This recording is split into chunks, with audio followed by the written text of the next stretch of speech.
Ladies and gentlemen, boys and girls, welcome back to the Ramblin' About Wrestling podcast. I am your host, Nick Pearl, and the last few days have been freaking crazy. We had like two banger shows, really one banger show, but Money in the Bank was really, really good. NXT decided to cook for no reason, and I'm going to talk all about it. NXT, especially this week, just insane news coming out of what's happening. So let's just get into everything. Former NXT Women's Champion Tiffany Stratton is the brand new Miss Money in the Bank. 100% the right call. I would have loved to see Naomi get a shot because she's just kind of treading water now ever since she came back. I'm sure they're going to cook something up for her down the line. But Tiffany Stratton, Miss Money in the Bank, in the long run, 100% the right choice. Whenever they decide to do Bayley versus Tiffany, or maybe Tiffany versus Bianca, which was supposed to happen. We were supposed to get Tiffany versus Bianca at WrestleMania. Remember, that maybe they're saving that for next year. Maybe Tiffany cashes in. Bianca would have to get the championship back. I don't know what they're going to do to get there. But in the meantime, you're going to have Nia Jax as your women's champion on the SmackDown side when she defeats Bayley at SummerSlam. And Tiffany will not be cashing in on Nia because that would be a silly thing to do. It would be very, very silly, especially because now they have a tag team going. So my whole idea of them doing a tag team championship run with Nia and Tiffany does not seem to be happening right now. Will they work together? Yes. But it's going to turn into a can they coexist kind of thing. They will not be the tag champions. But the women's division in WWE is insane right now.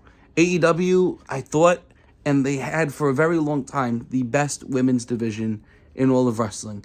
Even in Ring of Honor. Even though, people don't watch Ring of Honor, you should watch Ring of Honor. But NXT, at the pay-per-view that they did, NXT, holy cow. Every single one of these matches were a freaking banger. It was so much better than Money in the Bank, at least in my opinion, pretty much everybody's opinion. It ranks as one of the top NXT pay-per-views ever, and that's including the ones that Triple H did. And your women's matches on this card, there were no low points at all. I was a little concerned about the Kalani Jordan versus Sol Ruca match for the North American title. Two up-and-coming prospects, two women that they're good now, but they're going to be even better in a few years' time. I was a little worried for this match. No reasons for me to be worried. They decided to cook, and this match is now being considered is something similar to a Will Ospreay and Ricochet match. Like, they did the similar sequences that they do with all the flips, too. It's when you bring former gymnastics girls in and say, look, I want you to wrestle. They're naturally gifted. They can move their bodies in ways that other people that are coming in from different sports or maybe that don't have the background, a sports background at all. These guys are already athletes. And if they're given the task to go out there and perform, especially gymnastics girls, they're able to do it. So Kalani Jordan and Sol Ruca put on a really, really good match. Both girls looked excellent. And I'm glad, Kalani, I'm glad she's getting the opportunity here. She needs a character, though. That's still something she's lacking. Sol Ruca is at least getting a little bit more of a character. Kalani Jordan, she's going to have a decent run with this belt. She needs to have a character, especially with some of the other people that are coming in. They're getting Julia down there, one of the top Japanese wrestlers in the whole entire world. And now they will be bringing in, which I cannot believe, they will be bringing in Stephanie Vaquer. And I was saying before the AEW pay-per-view, before Forbidden Door, nobody knows who this girl is. She is 100% slept on. She had 2 banger matches against Mercedes. Guess what? WWE said, we want this girl. And it seems as though in the news today, they were saying it's not 100% confirmed. She was backstage at NXT. They put on this incredible show. It impressed her. And she is now under contract with WWE and NXT. And NXT, they have all of a sudden The two best women's wrestlers in the whole world. I would say Stephanie Vaquer may even be better than Julia. It's a hot take. Let me know what you guys think.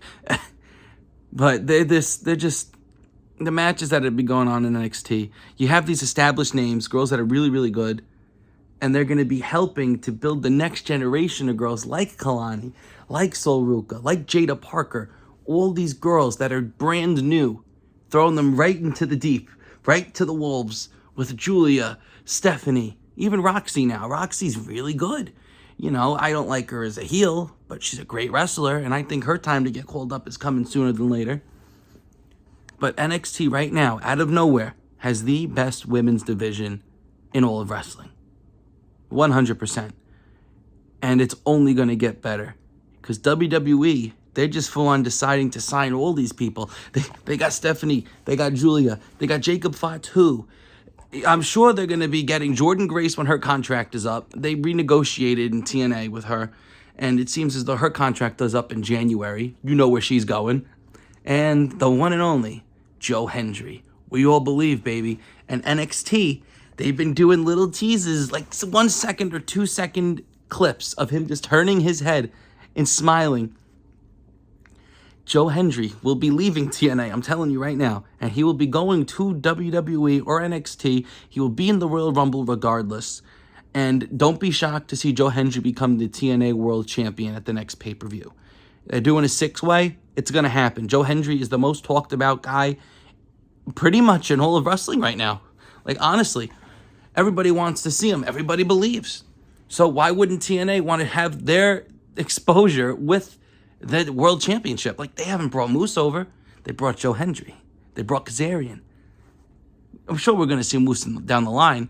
But Joe Hendry on NXT this week, he was in the main event. They built up a mystery partner for Trick the whole show. Joe Hendry comes out, and his pop in front of this NXT crowd was louder than what The Undertaker got when he showed up in NXT. It just goes to show the people want Joe Hendry. And I'm sure we're going to be getting a Joe Hendry versus Ethan Page match for the NXT Championship, a match that nobody would have thought was possible. Either the next pay-per-view, or they're going to do some type of Worlds Collide, NXT versus TNA.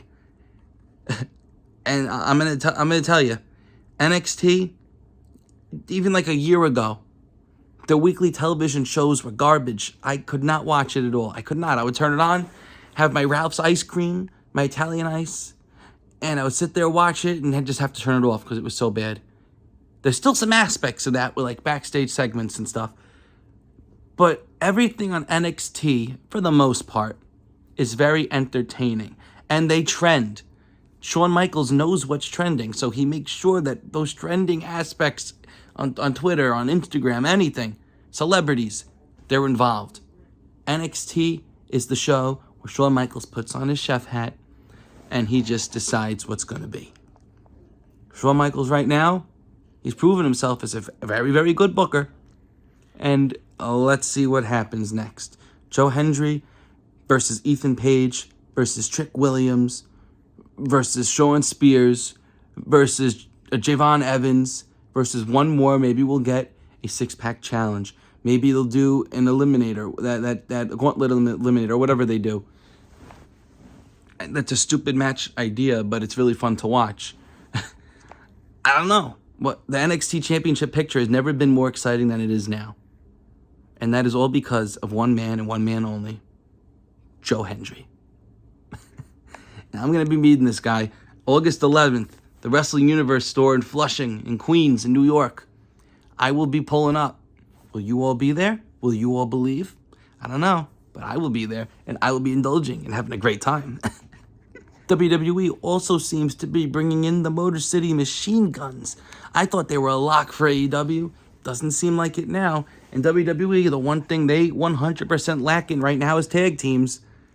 Bringing in the Motor City Machine Guns, it's a really great move. But they're going to have to get the belts on them immediately.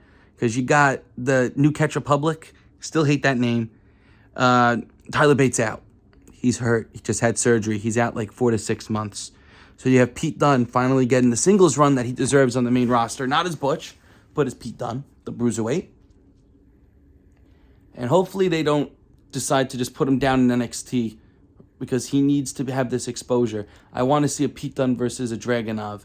I'm worried because he did end up dropping a match to Big Bronson Reed for no reason. I don't know why they put him in that position. I didn't like it. But, we'll see what the future holds. But this last week in wrestling has just been incredible. Really, really good shows. You got the new men's Money in the Bank winner, Drew McIntyre, who cashed in and lost the cash-in, one of the very few to not cash in and win the World Championship. Drew McIntyre and CM Punk, their feud is going to be crazy. I'm sure it's going to culminate in the Bad Blood pay-per-view that is coming back. I believe it's in October. They're going to have some crazy matches on this card. And Drew McIntyre versus CM Punk, SummerSlam's just going to be one out of a few matches they're going to be having. And they're all going to be really great. Drew McIntyre is on another level right now. CM Punk, as long as he does not get injured again, this could be one of the best programs he's ever had in wrestling since the John Cena program in 2011 in Money in the Bank. So we'll see what happens with that. 2 brand new Money in the Bank winners. We only have one left that can cash in. She will be a future champion. Drew McIntyre, once he finishes off with CM Punk, he will be another world champion down the line. And we have Joe Hendry, who, don't be surprised if he actually wins the NXT Championship. And they actually rebranded as the NXT World Championship. You heard it here. You heard it here first, folks. Joe Hendry will be the NXT World Champion. And with that, pretty much sums up everything I wanted to talk about for this episode. We have a great episode of Dynamite coming later tonight. I hope you all check it out. We have Bryan Danielson versus Hangman Adam Page, Part 4. They are tied 1-1 with one match going overtime, going to time expiration. So, and Jeff Jarrett's going to be there too. He's going to have some sort of shenanigans going on because he is not like Hangman after Hangman beat the hell out of him the other night. So let's see what happens. Let's have a great episode of Dynamite tonight. Thank you all for listening, and I'll catch you all on the next one. Let's keep rambling, everybody.